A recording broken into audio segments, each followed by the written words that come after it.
Kamusta mga makakang? Welcome to the first episode of Madali Kaming Kausap! So, Hello. anong pag-uusapan natin ngayon? Welcome back, Bes. Andito na naman kami, di ba? Magugulo na naman kami. Sa ating pinakaunang episode, gusto kong makilala tayo ng mga audience natin. Sige. Bilang Go ka dyan. parehas tayong OFW, correct? So, Yes. ang unang tanong dyan ng mga followers Listeners, natin, yes. listeners, ay paano tayo nakapunta ng Malta? Okay, sige. Diba? Sige. Sino Maganda mauna? ba yung Sino challenge mauna? niya yan? Diba? Ako muna mauna. Siguro, Sige. nakapunta ako ng Malta, syempre, nasikaso ko yung papeles ko, no? Unang-una kasi, kailangan ng kapatid ko ng assistance. Wow. So, syempre, kinuha niya ako. Pero, una't-una pa lang working permit na yun, ha? Oo. Take note. So, yun, inayos namin, that was 2009. Nag-start kami mag-arrange January.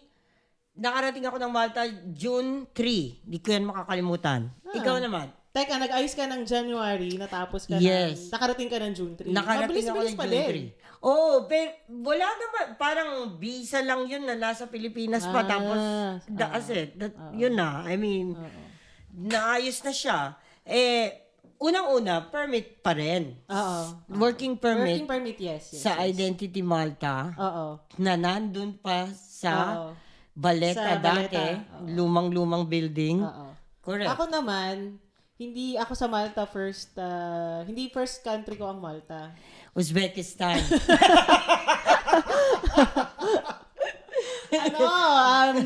Netherlands. Ay, wow. Unang-unang country ko ang Netherlands. So, ex-abroad ka na pala. Ayun tawag nila, di ba? Tama, mali. Pag galing ka na din ng iba pang bansa, baliban sa Pilipinas, ex-abroad ka na nun. Ganon? Ganon, Ex-abroad. yes, correct. Okay. Pero 1 year lang ako doon. 1 Mm. year lang ako doon kasi ang lamig doon, di ko kinaya yung weather. Mm. Tapos, Paano ka ganun din. napunta ng Netherlands? Nag-ayos din ako ng papel. Ang kaibahan lang noon kasi, Nag-apply ka on your own? 2009, 2010. 2010 ako napunta ng Netherlands, January. Nag-ayos ako ng papel around 2009. Pero ang papel ko noon, tourist visa. Okay. Kasi, hindi pa yata, ang tawag dito, Approve yung mga ganon. Oo, yung mga ganon dati Working, sa Netherlands. That So, was ang papel ko ay- 2009 din? Yes, 2010 ako dumating doon. Ay, Yes. wow. Ang papel ko doon ay au pair. Au pair program. Pinasosyal na nani. Nababasa ko nga yung mga au pair na yan. Sabi ko, bakit di ko alam basahin itong... Sabi ko dati, yung ganda naman ng au pair na yan. Tapos pag pala, Akala nani ko pala. au pair, kung ano ino-offer nila, hindi pala ganun. Hindi. Nani Au pala pair yan. yun. Okay. AU, tapos pair. Okay. Pero ang maganda doon kasi maganda rin yung working conditions doon eh. So parang weekends off ka, ganun. Tapos Automatic yan. may allowance ka ng family. So, nabibigay sa'yo. Pinagtatrabahuan mga amo mo. Ganun. Okay. Tapos, syempre, nurse ako sa Pinas. May friend ako sa Malta. Best friend ko sa Malta. Naghanap sila ng work. Ayun, since European country, hindi ko na kailangan mag-ayos ng papel. So, yung visa ko sa So, Netherlands... nag-cross country ka? Yes, cross country. Pero pagdating dito, syempre inaayos ko yung work permit ko, Huwag no? niyo po siyang tutularan.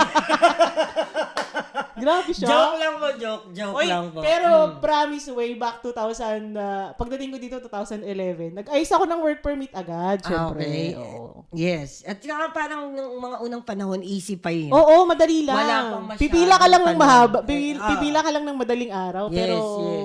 walang pahirapan dati. Kasi ilan pa lang tayo dito sa Malta. Ilan pa lang. I mean, meron na talagang yung mga matatagal na mga batikan na talagang nauna pa. Oo. Para po sa inyong kaalaman, ang Malta po ay isang island dito sa Mediterranean. Pero part siya ng Europe. Yes. European country siya. Another question ko is, anong reason natin bakit tayo nag-abroad? Sige, ano talaga yung reason mo? Bakit ka nag-abroad?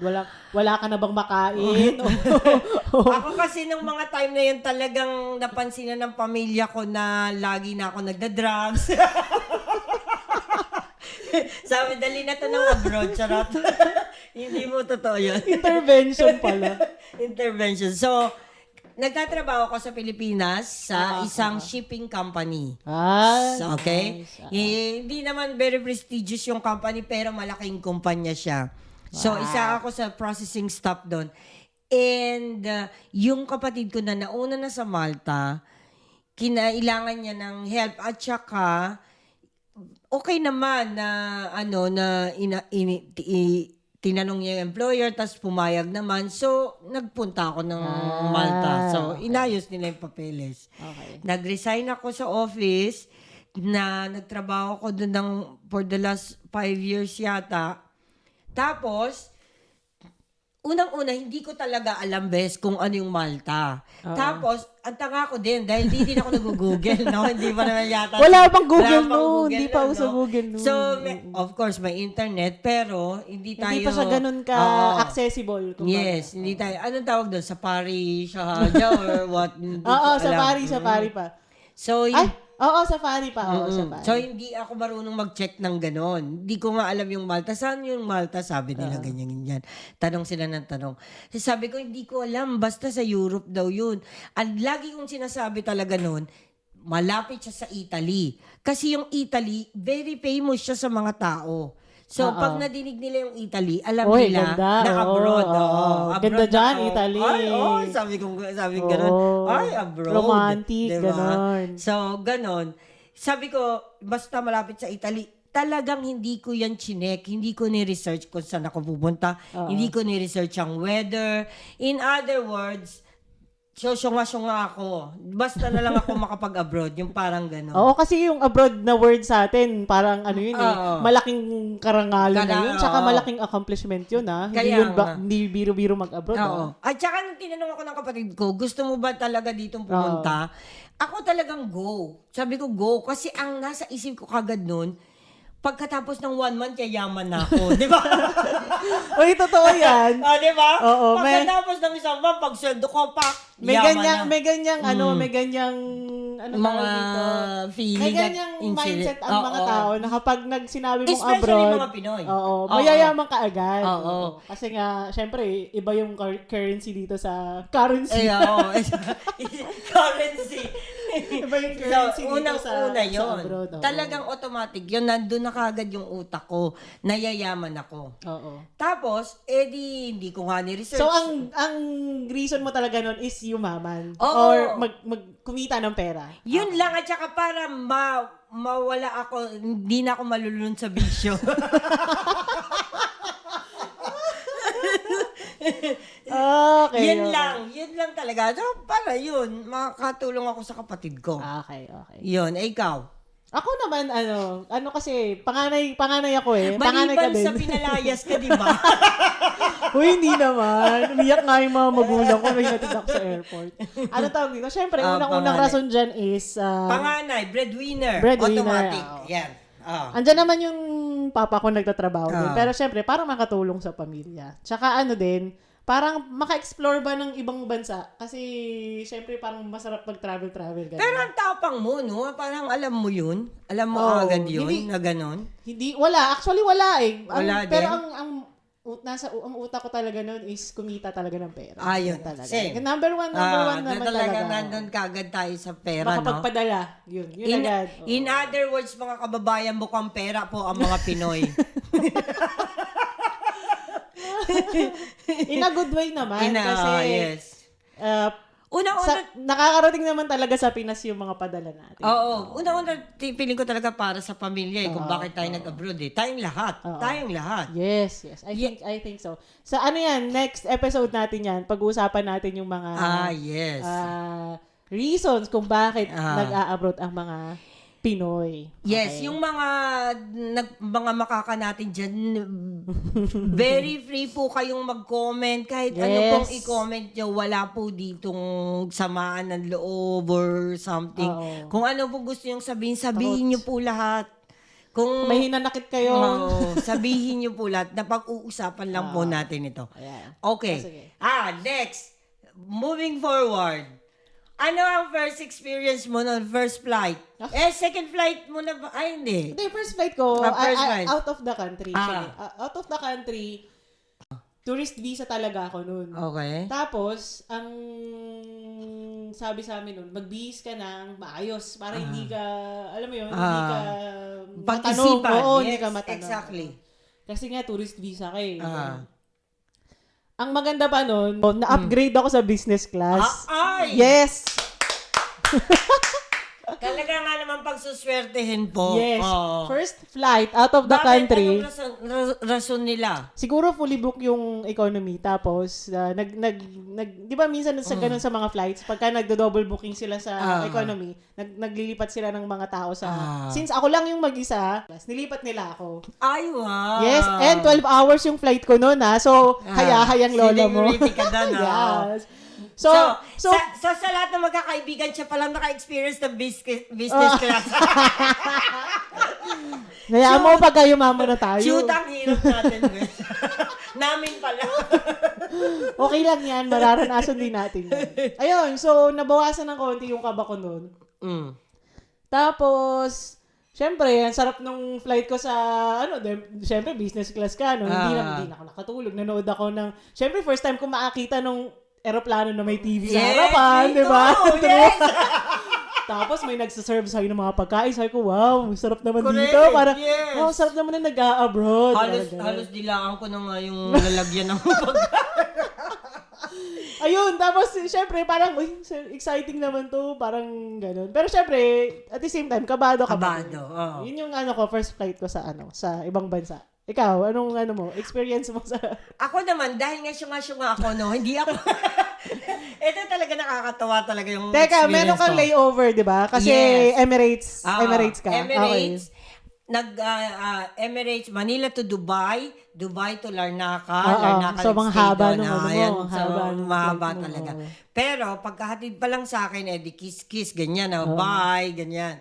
Bye na sa mudra, saka sa jowa, syempre. Ay, naka-jacket ako, Sesh. Dahil, talagang feeling ko talaga abroad na abroad. Super jacket ako. Paglapag ko ng Malta, putok na putok ang araw. Init. Diba? June 3. June kasi mainit dito. Summer. Tama. Putok na putok ng araw. Tapos, nung sinundo ko ng mga kapatid ko, tawa sila ng tawa. Sabi nga, nak-shoot ako. Naka-jacket. Summer dito. Ang kapatid ko naka-sleeveless at naka-shorts lang, naka-chinelas, di ba? Ganun talaga ako kasyunga. Yan ang wag niyong gagayahin. Kailangan i-google niyo po. Gagaya nga ng sinasabi nila sa kanta, wherever you go, always take the weather with you. Yes, Okay? research. Yun, tama. Research. Kung saan kayo pupunta, dapat i-research nyo anong weather doon, yung klima ba? Ano ang klima doon, yun. Tapos, pero, may nakakatawa kong experience sa airport. Okay? So, sagana ngang okay naman yung papeles ko at working yun, pasok. Stamp, pasok. Ang naawa ako talagang to hindi ko makakalimutan. Naawa talaga ako doon sa babaeng nauna sa akin. Kasi siya ay magtuturist sa Dubai. Nako, Ngayon si ate, hindi ko na alam pangalan niya or pero naalala ko yung experience na yun kasi traumatic siya. Dahil sinabihan siya ng immigration officer na magtuturist ka sa Dubai, ganyan ang itsura mo. As in, my God! Naloka ako talaga sa immigration officer. Sorry, hindi ko naman po inaano yun. Pero yun po yung experience ko noon. Noon pa po yun. 2009. Iba pa yung mga tao sa airport noon. Yun ang sinabi talaga kay ate na nakaharap ko. So parang para sa akin, talagang nakakadurog din po ng puso yun. Kahit paano, di ba? Tapos nung tinignan ko naman po si ate, napatanong din talaga ako, ba't gano'n yung itsura ni ate? Sorry, ate. Sana nagbihis ka din. Yun lang yung tanong ko.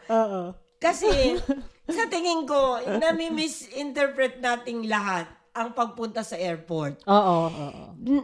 lagi nating iisipin dapat na pag sa airport, may mga staff yan, malalaking tao yung mga nandyan na nagmamando dyan. Tsaka tinitingnan ka talaga dyan. Oo.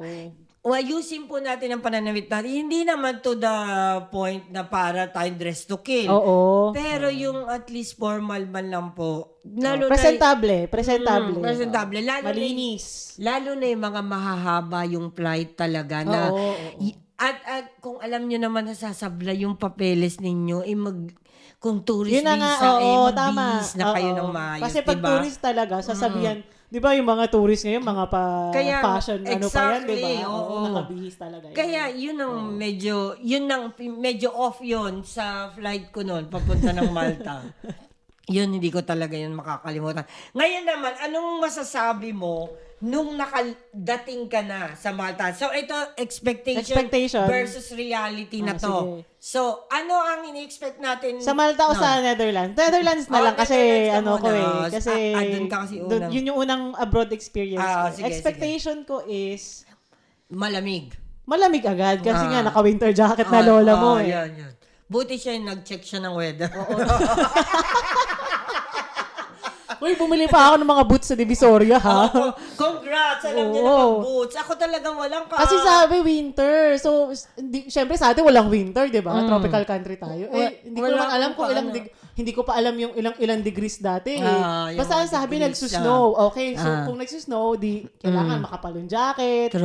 Expectation ko weather is cold. Hindi ko na-expect na ganun siya kalamig. Kasi akala ko kaya ko. Yung parang tipong Baguio feels siya. Baguio.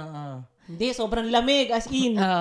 Kaya nga hindi ko kinaya. Tapos, pero alam mo, gusto ko tang i-correct dyan sa sinasabi mong Baguio Pills. Sa totoo lang, madami akong nadidinig na Pinoy, ganun, parang Baguio lang.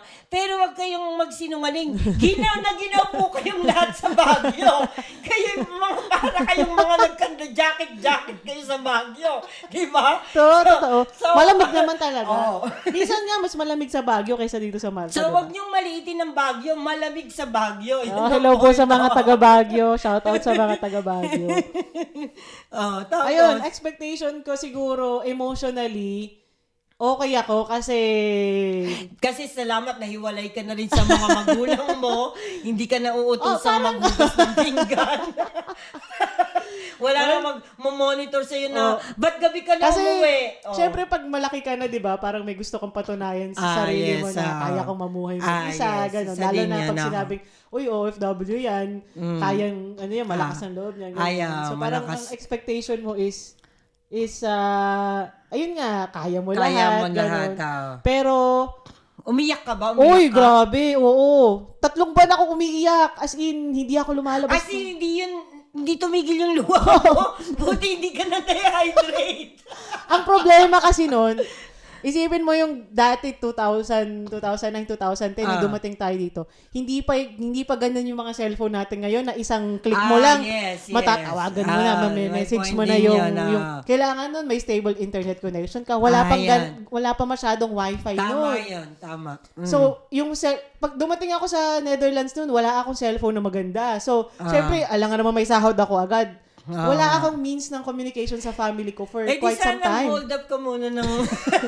Uy, mahirap yun. Mahirap yun. Joke lang po. Pero ang expectation ka talaga nun, kakayanin ko talaga siya. Kasi lakas na loob ko no? Tapang-tapangan lola mo. Pero pagdating nun, grabe talaga yung iniyak ko. As in, na culture shock ako. Hindi ko talaga in-expect. Nagutom ako. Yun ang unang-una. Yun ang ano ko rin. Kaya ka siguro naiyak dahil Pwede din. Nagutom ako kasi iba yung pagkain na kinasanayan ko. Tapos iba yung pagkain doon, syempre. Tapos yung language pa, hindi ko alam yung language nila. Although may mga nagsasalita naman ng English. Oo naman. Pero may mga, ang language kasi nila doon talaga Dutch. So hindi, may English pero hindi ganun kadami. Kagaya ng mga instructions, Dutch pa din. So, mangangapa ka talaga. Mangangapa ka talaga. So, kung wala ka talagang kakilala, ang hirap talaga ng buhay, as in. Pero kung may mga Pinoy doon, di ka pwede magtanong. Ang problema kasi sa akin, siguro mga 5 months pa, bago ko may nakilala. O, yun na. Pero kasi, ang feeling ko dahil na din sa, na-shock ako na hindi, culture shock. na nagkulong ako sa kwarto ko lang, nanood lang ako kasi sa kwarto ko lang may internet eh. So, nagkulong ka, hindi ka na nagtrabaho. Paano ka pinasahod ng amo mo? Pag weekend, hindi ako lumalabas. Lumalabas ako nun pagka market lang, mamimili ako ng tsokolate. Tapos uwi na ako ng kwarto ko. Oh my. Oo, as in doon na ako kakain sa kwarto ko.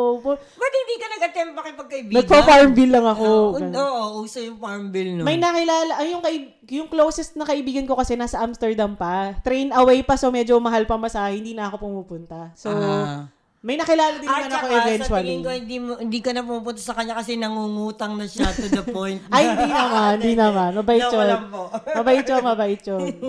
Ako naman, ano ko noon, na-miss ko noon, nung bakit ako nalungkot, yung mga ex ko. Ay, di ba may jowa ka pa nung pumunta ka dito? Ay! Di nag-break kayo. Hindi ko siya masyadong iniyakan. Pag-uusapan natin sa ibang episode. Sige. Yan ang next maganda. Madami pang episode, long distance relationship. Napakadaming scope. Ang expectation ko noon, nung dumating ako sa Malta, ay unang-una yung mga bahay. Ang ini-expect ko talagang mga bahay na yung patusok yung yero. Oo. Patusok. Nung nakikita ko na napalanding na dito papunta na ng Malta, sabi ko, bakit lahat square? Ano to, sementeryo? Ayan talaga yung pumasok sa isip ko. Sabi ko, shucks, nakakatakot. Parang napanood ko na yung mga Iraq, mga ganyan. Diba? Bato kasi talaga dito, si Brown talaga. Wag niyo po akong, don't get me wrong, pero yun talaga yung unang-una kong nakikita. Kahit naman nung unang dating ko dito sa Malta, ganun pa din yung reaction ko. At saka shucks, ba't pare-pares yung kulay? Yun ang point. Sabi ko, hindi ba pwedeng gumamit dito ng pula, green, ng green, pink. Yun. Wala pong ganong mga bahay dito. Oo. Pero, yung Malta Airport, ganun na siya. Nung dumating ako, maganda na talaga siya. Maayos naman, maayos talaga siya. Maliit siya pero maayos. Malinis. Good siya for me. Hanggang ngayon naman, okay ang Malta Airport.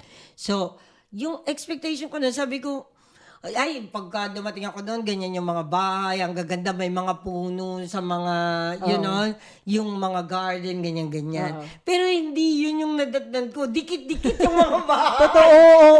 Totoo. So, parang kakaiba talaga. Oo, sa realidad. Kaya, ayun ang naano ko na, sabi ko, ay, iba nga itong bansa na to. At saka napil ko noon, na nasa abroad na ako, nung nakakita na ako sa airport ng mga puti. Mga Amerikano.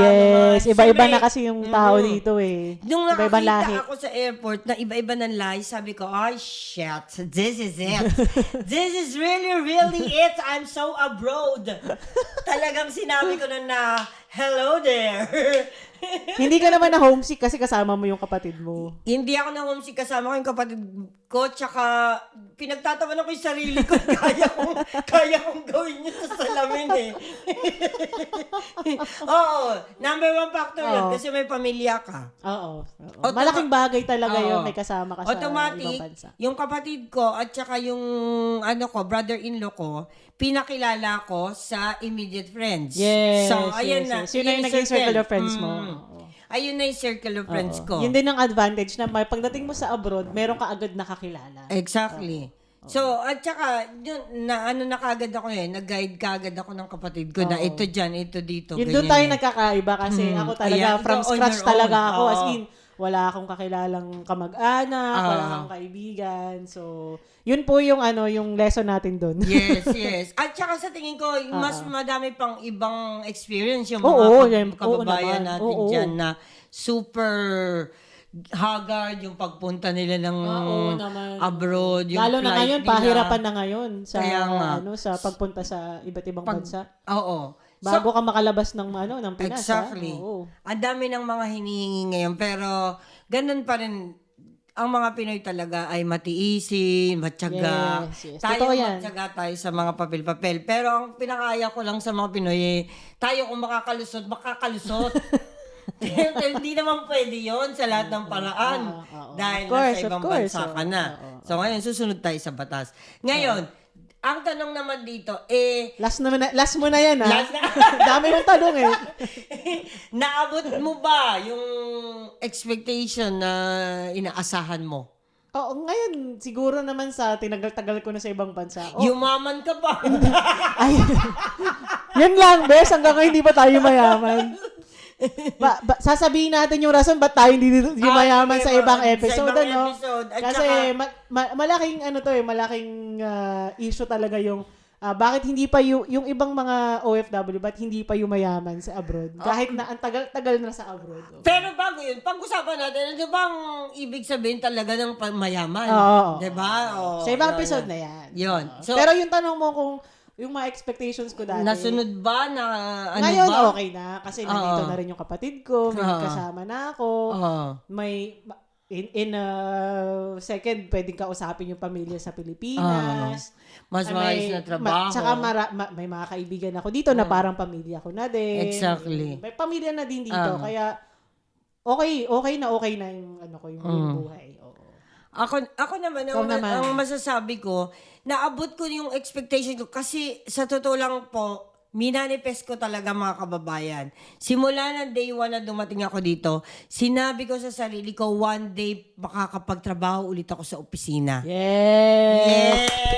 Totoo po yan. Minanifest ko yan. Simula first day ko hanggang Nung dumating ako dito, nag-alaga ako ng matanda. Si Tatang, yan.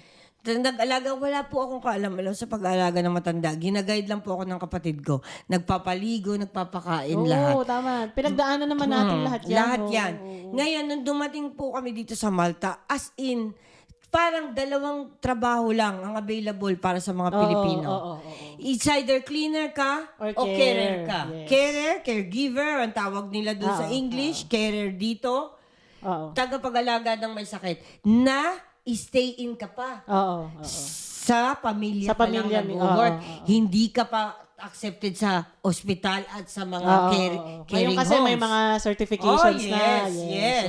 So ngayon, napaka-broad na ng pasok na Oo, pasok madami ng mga trabaho ngayon. Sa paglipas ng panahon. Diba? Huwag natin kalimutan na may mga accountant din dati nung mga panahon ninyo. Yes. Dati pa naman. Siguro yun, yung tatlong yun. 3 bibi. So, naabot ba yung expectation ko? Yes, dahil naghintay ako ng perfect timing. Yes, thank you, Lord.